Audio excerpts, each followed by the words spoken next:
Hey there, and welcome to Gladder to Hear That, a podcast where you can expect to hear unique and impactful ideas with an explanation of how the ideas have affected people. I'm your host, Katherine Gladder.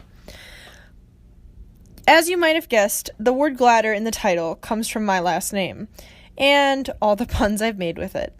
I've also found myself saying that I was gladder to hear things, and decided I wanted to share them and give other people the same experience. My goal is that each episode would leave you gladder than you were before, thinking through new ideas and more well informed. The first question that I want to ask listeners is, why not you? Why?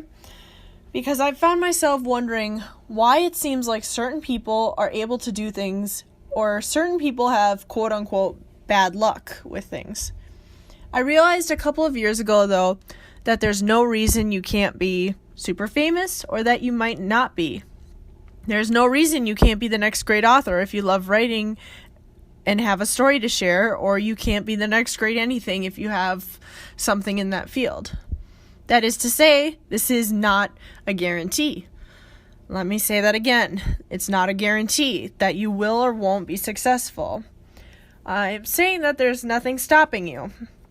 I decided to revive my YouTube channel to share some recent thoughts and to practice my editing skills for the business that I've started, Gladder Creative LLC. Shameless plug. Even though I'm building it, there's no guarantee of what will come from it. Now, a lot of that depends on what I do with it to build it and whatnot, as with anything. But I can't guarantee viewers or force anyone to watch it. And that's a very good thing, because people should not be pushed in that way. When you're thinking about this question in a business context, you also have to ask yourself the question, why can't I be the one to provide this value? And maybe what kind of value is it that I can provide? What is your niche? Why is what you're doing going to add value to a customer's life? And if you're doubting your ability to do it, why can't you be the one to try? But this concept works in other contexts as well, not just in potential earning opportunities. For instance, in college, I tried playing light knot hockey with friends during the winter of my junior year. It was cold. I had only my figure skates, toe picks and all, and I had to ask to borrow a stick. But it was a blast, and I have not looked back. In fact, it's been one of my favorite winter sports since.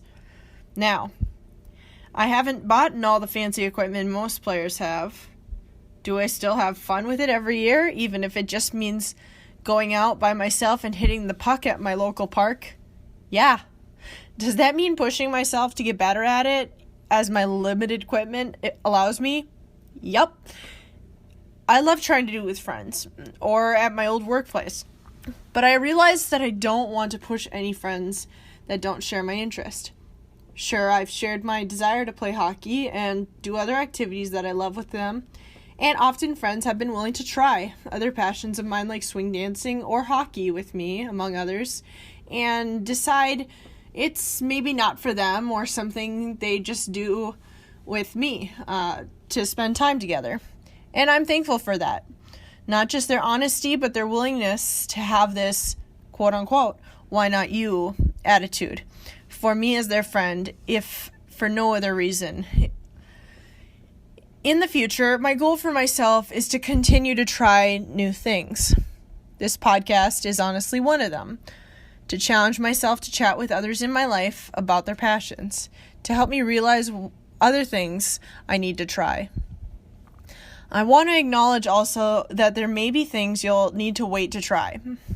I live in Minnesota, so I realize a potential listener listening in Florida might have a harder time trying hockey if the only option is to rent time at an indoor rink. My answer to that is to try something that's easier in your area. Learn swing dancing with friends, or maybe do something I can't right now and rent a surfboard or take lessons if this is something, like I said, I'll have to wait for the next time I visit the right place, i.e. a place by the ocean. and waves to try, that is. I also want to try like snorkeling or scuba diving on a similar trip if my budget allows. I also want to challenge myself and my listeners to try and travel. And for me, the most recent opportunity has been actually conferences, where I've applied for a scholarship and received one, thankfully. Where I've gotten to try new things, try learning new things, that is, and see a totally new place. I challenge you to see new places in whatever way your budget allows, that is to say. Whether it's for a company trip, or maybe it is for a conference, or your family's going somewhere, you can get a spot in the minivan, whatever it is. Or if you do have to buy your way there, or stay with friends, or whatever it takes, a different mode of transportation, you get the idea. I mentioned this as I wrote this, as some things like museums in big cities may be closed, so you gotta be aware of what's open at any point, actually, in all honesty. Meaning those trips need to wait because of things outside my control, and I'm sure many others. So back to the question of why not you? Why can't you travel? Is it the restrictions? Is it your budget? Is it your PTO? Or is it even something else? Think about what is in your control versus out of it, and challenge yourself to think hard about your own limitations versus what is out of your control. Maybe the why not you answer is something I haven't mentioned, and is part of your boundaries as an individual, for instance. Maybe you're not dating anyone because you're smart enough to know that you're not ready yet, or that you're too young to be dating someone, and that might be okay in your case. But someone else needs to be thinking about where that leads their future, and if they're holding themselves back, or if it is truly a very healthy boundary. And hear me loud and clear that might very well be the case at the time. You may ask yourself, why am I not more successful in this or famous for that? Why does it work for them and not seem like it's working for me? I challenge you to go back and think about what's in your control and your own talents, and the things you may not realize another person had to go through to be where they are, and the good and the bad of that. A celebrity may be famous, but if all their songs are about heartbreak and struggles, it may be because they've had a lot of hard moments in their life. But again, maybe not. Maybe they're truly just blessed, or maybe they sing about successes they've truly worked hard for and taken advantage of each opportunity to the fullest. Or maybe it's something that neither you nor I can understand at all. We may not know and may never know. Or maybe you wonder why you don't have more money, a better house, or a better anything. Why not you? I'm reminding you right now of what a mentor of mine once told me. If everyone threw their problems into a collective pile and saw everyone else's, they'd immediately take their own back. Does this make all your problems more fun? No! No, it doesn't. Here's the thing, though. You don't know what all has gone into someone else's life up until now that has allowed for their current circumstances. Sure, someone and their spouse may have a house and be the same age as you and you don't, but maybe the foundation is crumbling. They could be in debt up to their eyeballs. Maybe they've received money from a long-lost relative, or maybe they work 80 hours a week, or maybe they truly are just blessed in that regard. There could be a million things going on in their life that you would never want in yours. Or maybe there aren't, and they're just all the more blessed. You never know. That doesn't make life unfair. Again, that does not make life unfair. That makes it real. You have the same chance to try for anything.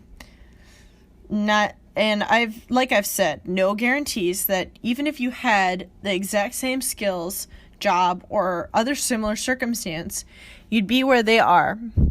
but there is nothing keeping you from doing something, even if it's stupid. Keep in mind, even if it's stupid. You can't blame others for your mistakes, but you can learn from them. That's probably in about 1,000 movies, but I think it bears repeating in this context. Maybe you need to find your niche for starting something like a YouTube channel or a business. Isolate what you have a passion for and what you could share and what you enjoy. See if others like it. Again, no guarantees. Finding a niche is about filling in the market while hopefully pursuing something you enjoy. Finding a niche means that although you may be offering something similar to others, you have found a more unique product or service to offer, and you have the resources to provide it to others. Why can't you make the next $1 million product or service, or have the next big corporation or YouTube channel or Twitter account if you can make it happen through your own power and work? But, and I can't say this enough, no promises or guarantees. Anyway, honestly, nothing in life can be guaranteed. That's not how the world works, and life isn't fair. But back to my point. Learn from it either way, and try to either grow from what you've created and continue learning, or learn from the pauses, or from stopping altogether if you decide from feedback or your own judgment that it's not right for you. As I learned over the past few years though, sometimes you just have to ship or publish, that first blog post or YouTube video or tweet or whatever to get it out of your own head. Maybe it's a product even, or trying to sample your services to someone in some way, like offering a free version of what you plan to offer as a cleaning business or as a designer or whatnot. Lastly, I want to note that I'm a Christian, and that's the basis for a lot of the things I think through when I ask this question. Should this not be for me because the Bible says it's wrong? Should I be open to it because it's okay? What does God say about my choices in the past? Reminding myself that I need to pray about all things, to trust God and the answers He provides. I want to pursue lots of opportunities in life, while understanding that God may say no after all. So I encourage you to have the freedom to ask, why not me? But have the wisdom to understand the answer that you and others may have have for you concerning this question. Be especially okay with God's answer when applicable. This has been Katherine Glatter of the Gladder to Hear That podcast, and I want to thank you for listening.